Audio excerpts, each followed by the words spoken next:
Take a moment. Look around. What do you see? What do you feel? Our surroundings are such a beautiful thing.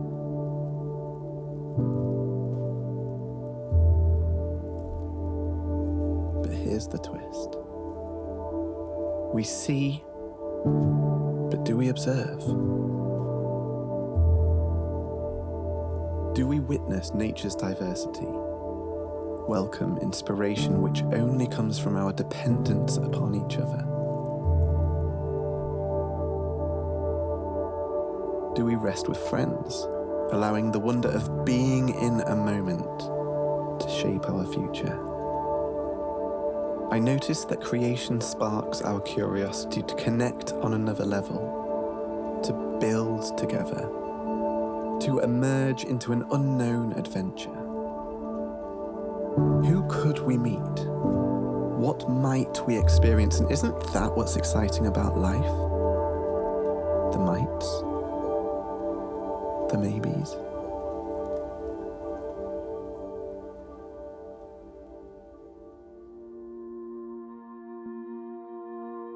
My name is Dave Erasmus, and I lived in the woods for a year.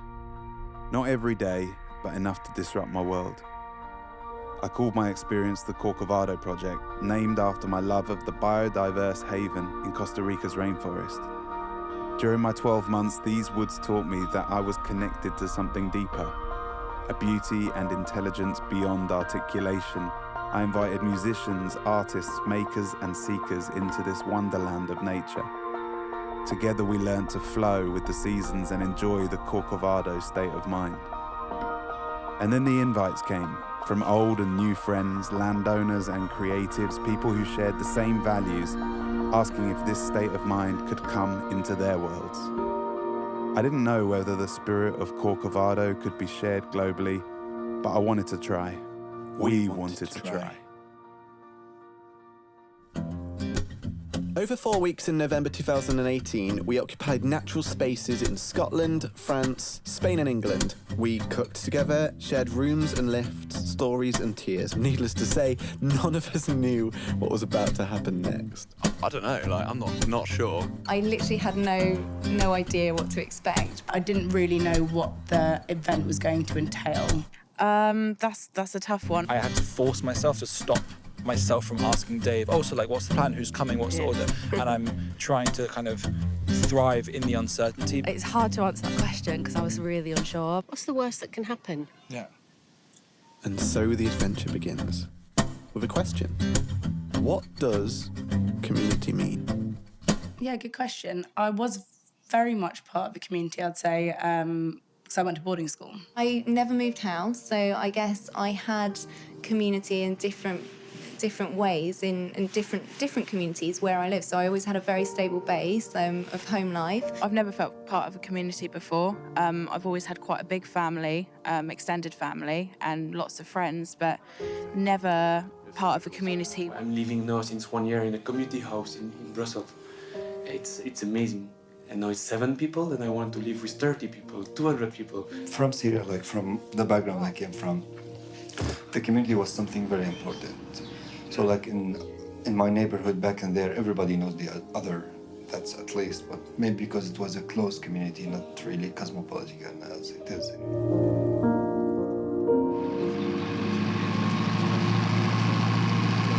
Good luck, George. Thank you.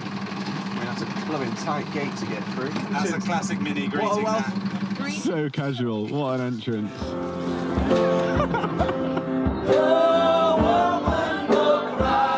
Maybe community is more than just sharing a common space. But if so, what can community do for our lives? I think it can really do everything for people. It can wipe away the apathy that we suffer from so much in late-stage capitalism. That. Let's be frank, that's the paradigm that we live in. We're coming to the end of the current political and economic paradigm that's existed. And we're all struggling to know how to make our way into the future beyond that. Where did they come from, those beautiful marks of history? Guess from the heart that bleed in quiet tears. happiness, my pain your art. To all the restful days we walk, time to remember the life and the scars. Tie me tight and hold me close, and I'll mend this broken soul. Shine your light over me, like a heart to a king. Let's ease our minds. Stories never spoken hang in our eyes, 'cause hopefully possibilities I realize through our smiles, the pain and the healing, the joy and the scars. Tie me tight and hold me close. I feel like the main problem now in our world, we are a little bit disconnected. Not a little bit, sometimes too much. But on the other side, we don't think what's connecting us and what is the common between us as a human. So this is what I want to say is we are taught how to be disconnected and how to find the difference between. But always we forget this moment that, come on, we have many common things. So let's focus on this. And for me, it's like this is my hope, my wish. If we really focus on this, even the crisis in the world will be less than now. We are all human, we're all equal on the same level. No one's better than anybody else. It just cuts it back down to what is our shared humanity, and it values real relationship, which means listening and not judging and being part of each other's stories and learning from each other. It needs to be redesigned like all over in order to have it more efficient, as it was, let's say, in older times when people were more connected to each other. Now, like, we have the social media also, which some people say it like very useful for connecting. But the thing is, it's connecting you with other people in different continents, but not connecting you with the one next door. I've done all I could, now I'm biding my time. I watch from a distance, you leave me behind. You're not making this easy, but I'll prove you wrong. I know you don't need to know, but I'm just moving on. But oh, please have mercy, it's hurting me now. And oh, please have mercy, and let me be found. 'Cause where are you? 'Cause I need you now. And oh, please have mercy, and oh, please have mercy, and oh, please have mercy, and oh, please have mercy. 'Cause where are you? 'Cause I need you now. And oh, please have mercy, and let me be found. 'Cause I may falter most of the time. You said this would happen, and I proved you right.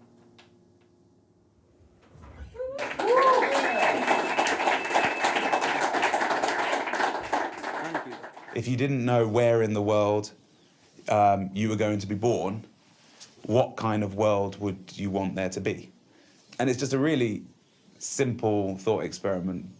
But if you really get into that, it starts to sort of, I think, open up the kind of systems we want to have in the world to try to make sure that wherever on Earth we were born, we had a reasonable chance at living a life where we get a chance to have relationships and love and the stuff that we need and the chance to flourish. And that really, for me, begins to crack open a topic of fairness.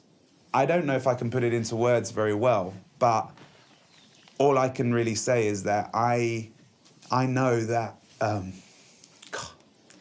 pursuing beauty, which is kind of like the world I found in the woods of just having very little stress, just not a lot to do each day, and kind of a very supported life through friends and others, locals helping me. It's not enough, really. It's not what makes the fullest life, because if everybody all around the world was just frolicking around in the woods, like making songs, making a fire, and then, you know, sleeping peacefully, then maybe that would be okay. But that's not the reality of how everybody else is living.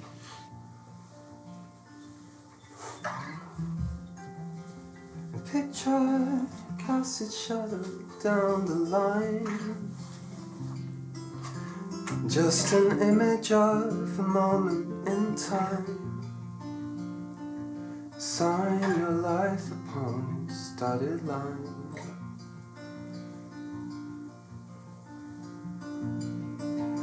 And it's cold, just like a hunter who is saddened by the snow. Just like a butterfly, she waits in her cocoon. So give her room and let her grow. And I draw a line for you, though I find it hard to let go. There's a fire that burns my heart and holds my hopes. And I draw a line for you, and I find it hard, but I know there's a light that burns to purify my heart. Oh.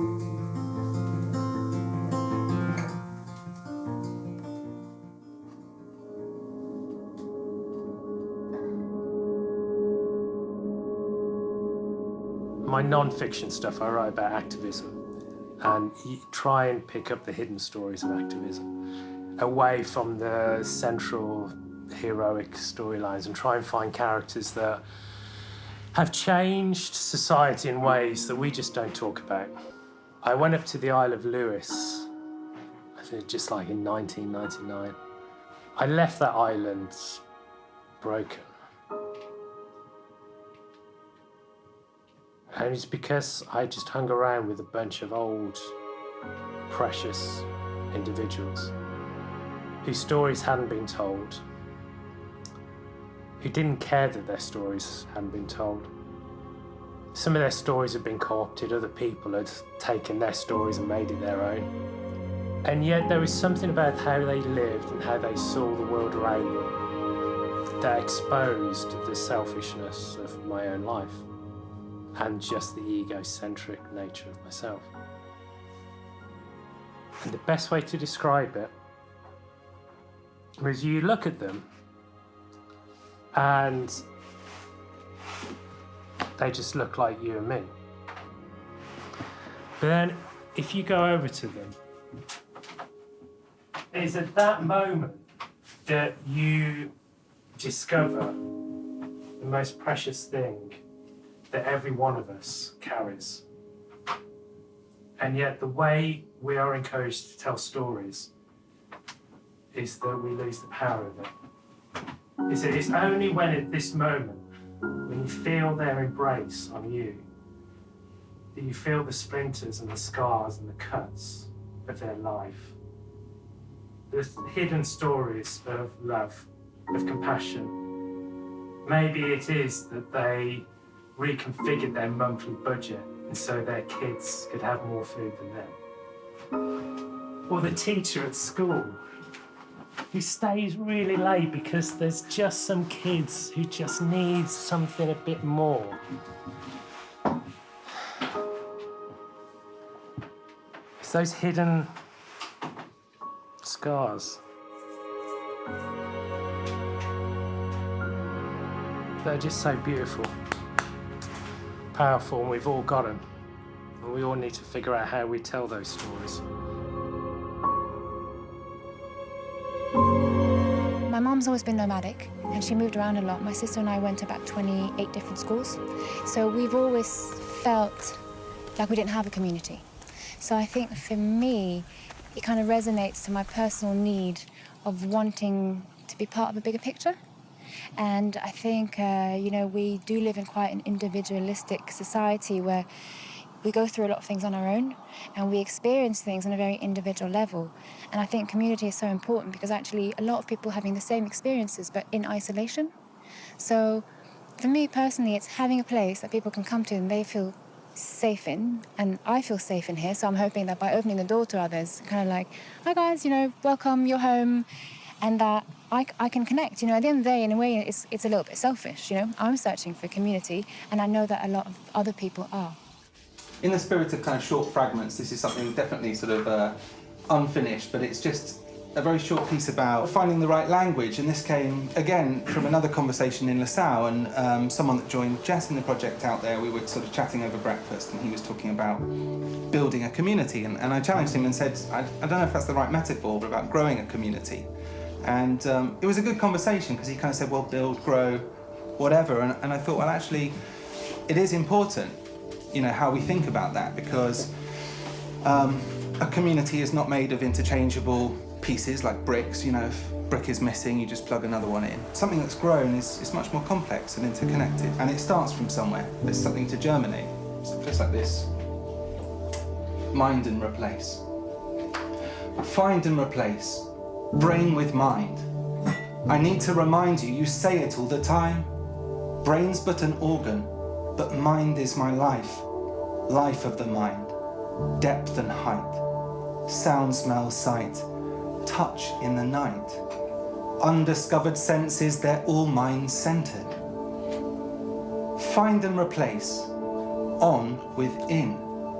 We live in the planet. Place rubbish on bin. Find and replace. Build with grow. Do we build relations? Hammer blow by blow? Blunt force, dumb matter shatters from a battering. Feel of the soil. Sprout seed circles scattering. Growing relations. Fresh attention on their happening.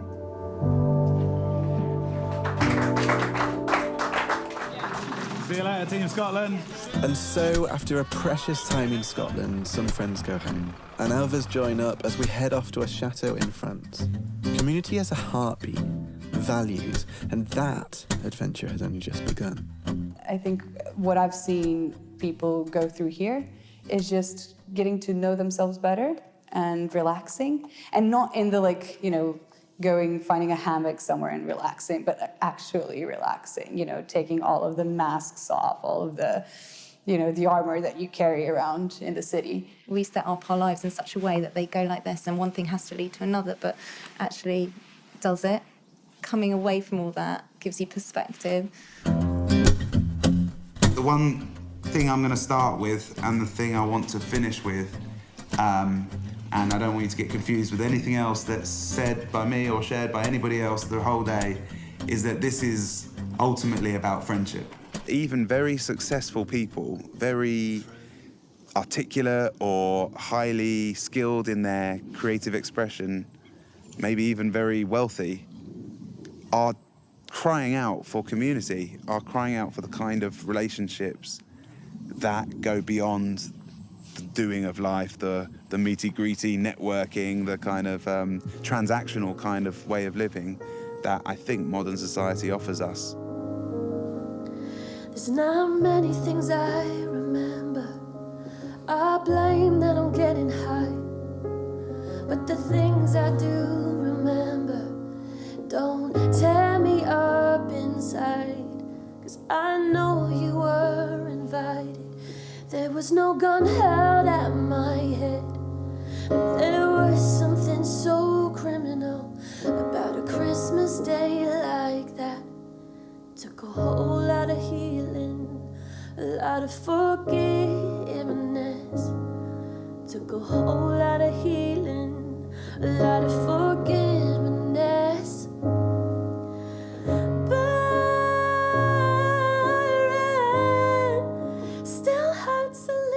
It feels like only yesterday that I followed the wolf into the woods. But every time I drive on through, Byron becomes less about you.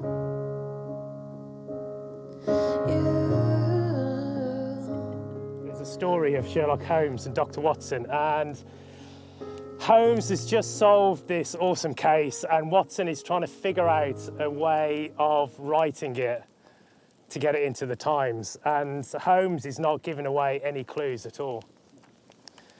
And they're walking down the street, and Watson is pressing Holmes about it, and he's just not saying anything. They get to 221B Baker Street, get to the door, open it up, start climbing the steps, and Watson is still pressing for that elusive answer. And Holmes still doesn't give it away. They get inside, get into the lounge, the log fire's burning. Watson's about to give up, and Holmes suddenly turns around and asks, "How many steps did you climb?"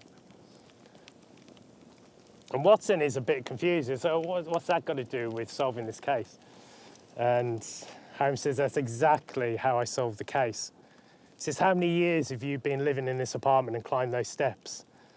And you still don't know how many steps?" Thing is that you see, but you don't observe. And there's a subtle difference between seeing and observing.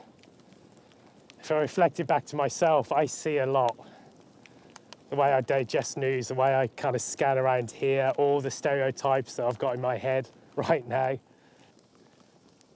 But do I really observe? Do I really observe it's the best of times? It's the worst of times? And the impact it has upon myself, and my responsibility in that. Just the idea of being out in nature, having that freedom, having the space to think, having the space to reflect, is really important. Like, there's been lots of research done on nature and mental health. Nature will, have its own way, and you just need to be a part of it. Because, cities were built by humans for humans, and when you're here, you need to respect something different. I think kind of dipping in and having regular reminders of, how beneficial it is, how the feeling that you get when you have good conversations with people, time for those conversations and way of being where there isn't a clear, strong agenda or anything that has to be done or must be done or has to go this way, is just so beneficial. I cannot be like my whole time like this, but at least just give some time for yourself, for your heart. It's not only mind sometimes, it's not only brain, just like also this connection with like your heart and brain. And sometimes I forget my heart, and I feel really regretted.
Rolled up what was left and ran to the river that knows all my strides. I smoked away some memories and stared.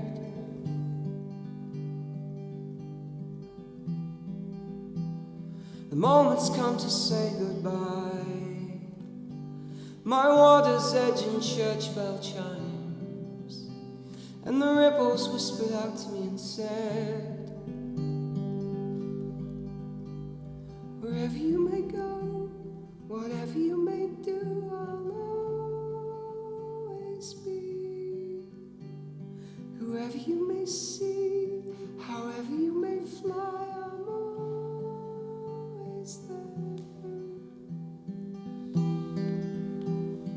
upon that bridge, that lookout post, with the water lights to breathe below, and a chapel that reminds me of things sometimes.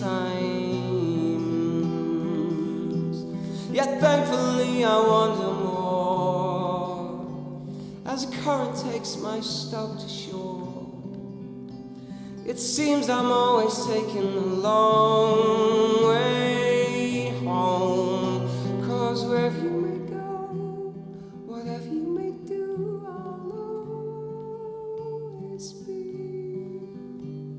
Whoever you may see, however you may fly, I'm always there. Wherever you may go, whatever you may do, I'll always be. Wherever you may see, however you may fly, I'm always there.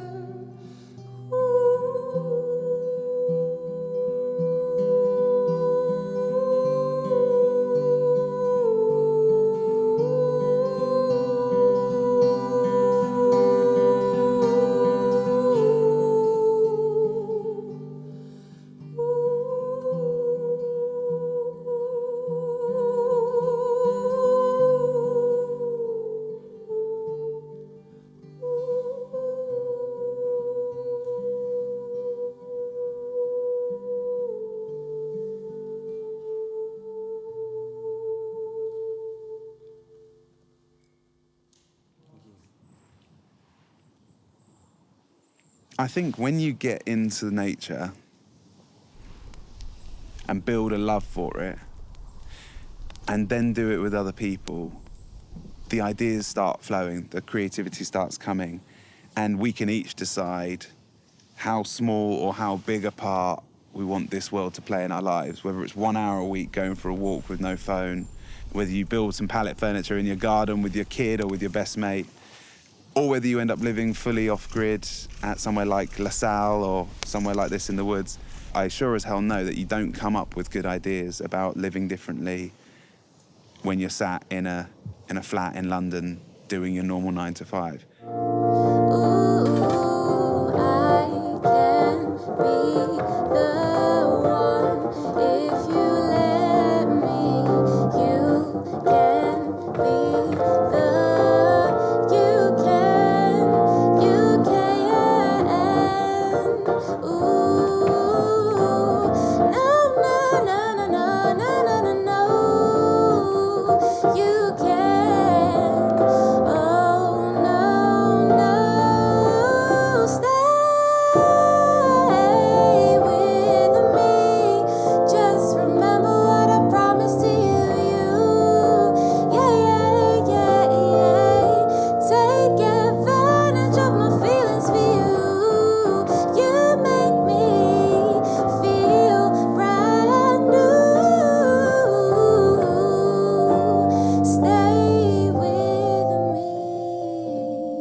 Won't you stay with me?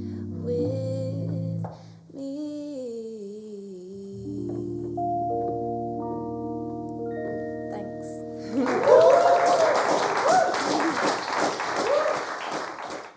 Community is diverse, just like the nature around us. It yearns for us to observe how everything is connected and dependent on one another. And so, as we hit the road to Spain, we are beginning to value the importance of being in a moment. I feel like we have forgotten how to listen to silence. There are some paradigms that are shifting around how people go to cities to connect and to the countryside to disconnect. I think the balance is turning around, and we're actually going to places like this to connect. I moved in here after about 2 years on the road, working in conflict and post-conflict countries. The thing that I love the most about this place is that I get to choose my distractions. When we live in cities, just have information, and it's like you don't have control over your distractions and what takes you away from your intention for the day or the task at hand. And here, if I want to come to this mountain or this hill, I know it probably will take me like an hour and a half, but it's a choice that I make. If I choose to go to my terrace and listen to the birds, it's a choice that I make. So I get both ends of the spectrum in this tiny village of 80 people. And for that, I'm grateful. I'm grateful to be able to share it with all of you. We were talking before, we're both like, I'm a city boy and, you know, Nicole's a city girl. We love the city, thrive in that chaos and that craziness of cityness. So I don't spend much time in the countryside. And what I realized in France, I was kind of walking on my own through that like scary gate thing. And I was really overwhelmed and a little bit scared. And it made me feel tiny and irrelevant. And then that just put a lot in context for me. I was just like, I'm just like a piece of carbon that's somehow been lucky enough to like find my way on this planet in this particular century, in this particular part of the world. So I'm very, very grateful. But really, I'm really irrelevant. And just being in nature, which is very rare for me, because I kind of stay away from nature, because it's like, no, I've got to work and, you know, build my career. It's actually improved my clarity of thought. So I've managed to think in ways about certain things from perspectives that I didn't before. I don't know if that's because of the people I'm around or it's the countryside. It's probably both. Maybe this is it and I can bring that in and every 6 months I do something similar, or maybe I integrate the countryside more into my flow of life and, you know, on the weekends I spend more time. But it's definitely triggered some more creative flow within me that I hadn't experienced in the city. One thing that stands out for me was just in the middle of the day, Ollie took me aside and was like, do you want to learn the piano? Let's have a lesson. And having a lesson with him, and I was like, oh, I think I'm going to learn how to play the piano. So I'm like, okay. So that's like an example of where someone just brings their talent and then brings you into it. And then suddenly you're doing it together, whereas it was something very alien to me before. It wasn't easy in my community to be an individual. So it's so important to know that your individual spot is existed. You are safe as an individual, and in the group you are also existed. Everyone's like actually really close. Like it's weird, it's strange, like how close everyone has got in 2 days. It's really strange. I've never actually experienced anything quite like that. And I think it's just because people have just got in a space where they're allowed to just be creative or just chat, talk about what they want to without any kind of boundaries to it. So there's no one being fake or trying to impress people, so you really feel like you have got to know someone when you're chatting to them. But yeah, everyone's just like mega close after 2 days, it's wicked. Y que no se quieren acabar, lo revivo una vez más. Ese amor que no fue, el odio que tragué, amigo que fui, los que gané.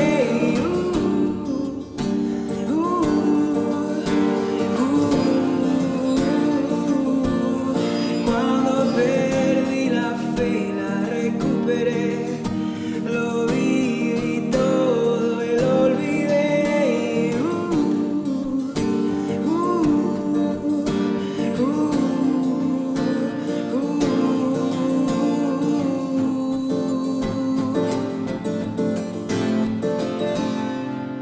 Mi recuerdo vive.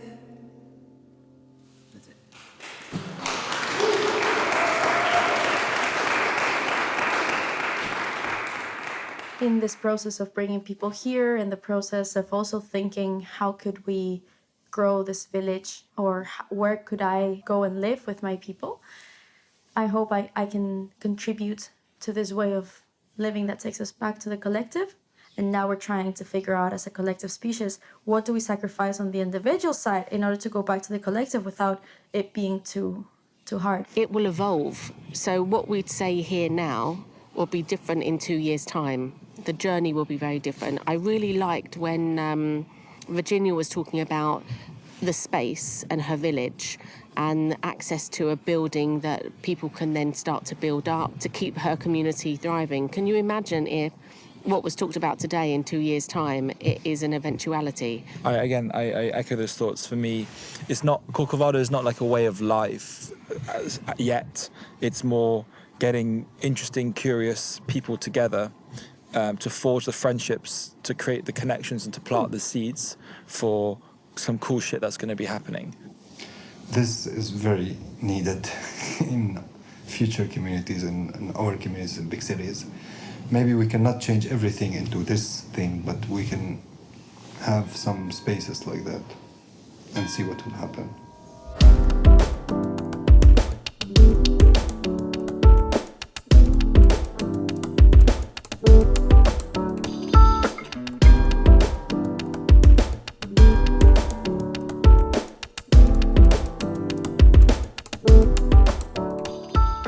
We are a physical space, but what we really want is to create connections that actually work beyond this space. So like, people come here for an event, or they connect, they have a really great time, they go off, they meet up in London, or they meet up wherever in the world, and then they start something together, or they just have a drink together.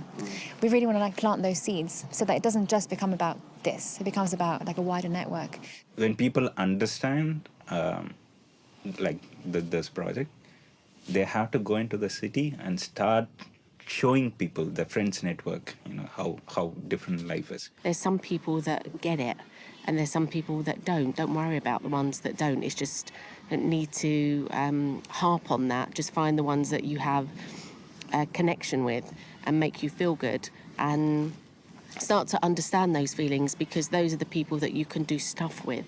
We're all going somewhere, and occasionally we'll join together and walk a little bit of a journey, and we'll tell tales to one another, and then we'll go and do other things, and then we may come back and stuff. And it's in that sharing our hearts and our tears and our joys and our success and failures that we feel like we're part of something bigger, and it inspires us to go forward. And I think that's the thing I've picked up a lot, particularly around trying to pick up on the hidden stories. So how many times we think that we're alone, we're doing this alone, and we're not. There's loads of people doing this, and to have that element of support is beautiful.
The community path is the love path, is the inclusion path. So when you start to open yourself and to exchange and to include, you feel well, you feel energized, and that's when you start to touch and to taste that. You don't want to nothing else.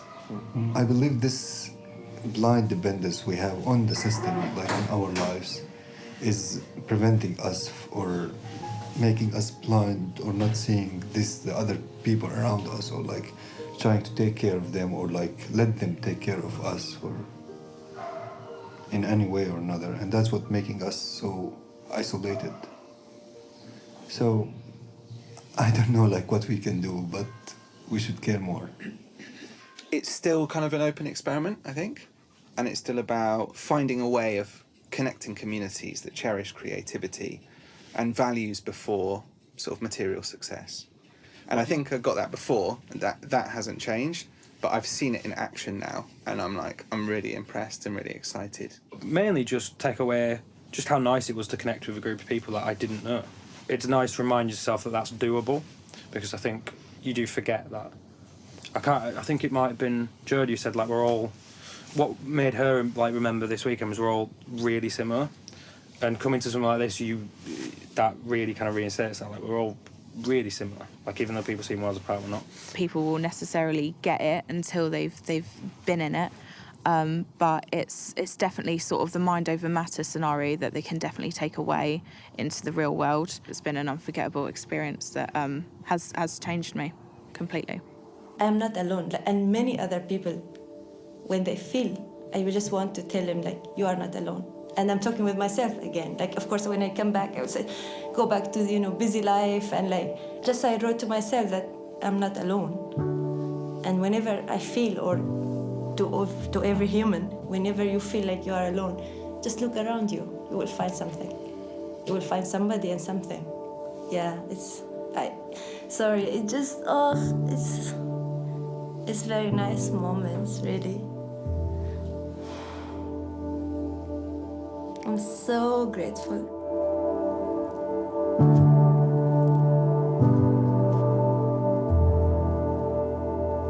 I think we did it. I think we did. I'll have to look back at these clips and see what you've captured from people. But from me, walking around with my own eyes, it feels like that life grew, that things blossomed. I don't think much died. I don't think much withered away, let's say, because death, that happens, but withering away through lack of nutrients, that's what we don't want. For this to survive, for this thing to work and not flop, people need to get out of their consumer mindset of, I've come here, I've traveled this way, so therefore put it on for me, treat me like a king. And yesterday especially, we would have been out of here in a couple of hours if people had that mindset, but they didn't. And that's the culture I want to be in. That's what I need. I can't survive without help like that, without help of friends doing different jobs to support each other, and then we get cool culture. We get what we want in life. So I'll be keen to see the interviews you've picked up, but I think that's the thing I'm most proud of being a part of this community, is that people really have taken their personal responsibility to just do their job. And if you do that, then life's a lot better. Oh, feel the remedy, the solace of the trees and the warmth of the fire, and the still of the night. And feel the remedy, the solace of the trees and the warmth of the fire, and the roar of the night.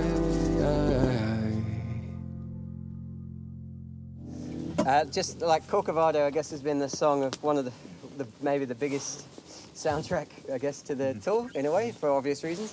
But this song called Wherever, has also been a strong theme. I actually wrote it one night in my hometown because I had been sat watching telly with my housemate and his to-be girlfriend. But all of a sudden, at about 11 p.m., my housemate and his to-be girlfriend just started kind of kissing heavily on the floor. And I thought I should probably leave. And I don't particularly smoke or advocate smoking, but my housemate's rolling tobacco was on the side, and I thought that he maybe owed me one, so I I made myself a little cigarette, and I was feeling a bit reflective and like maybe that this, despite this beautiful town being such a big part of my life, maybe it's not where I wanted to be anymore. So I went and sat by the river and stared at the bridge and the chapel on the bridge that's there, and wrote a poem essentially. And it kind of became this song, and it's called Wherever. Yeah, so there you go.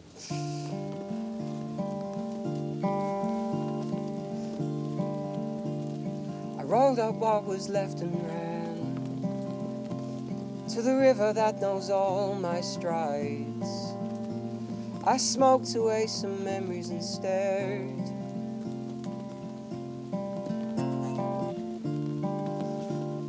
The moment's come to say goodbye. My water's edge and church bell chimes, and the ripples whispered out to me and said, wherever you may go, whatever you may do, I'll always be. Whoever you may see, however you may fly, I'm always there.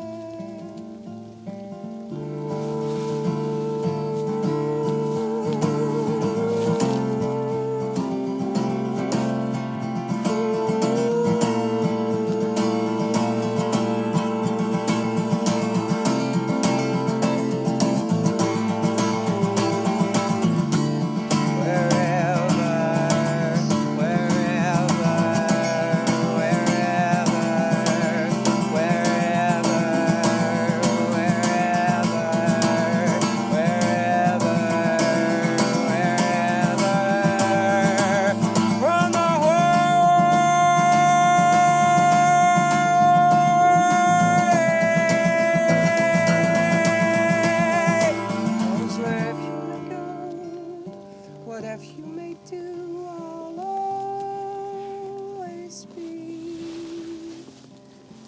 you may see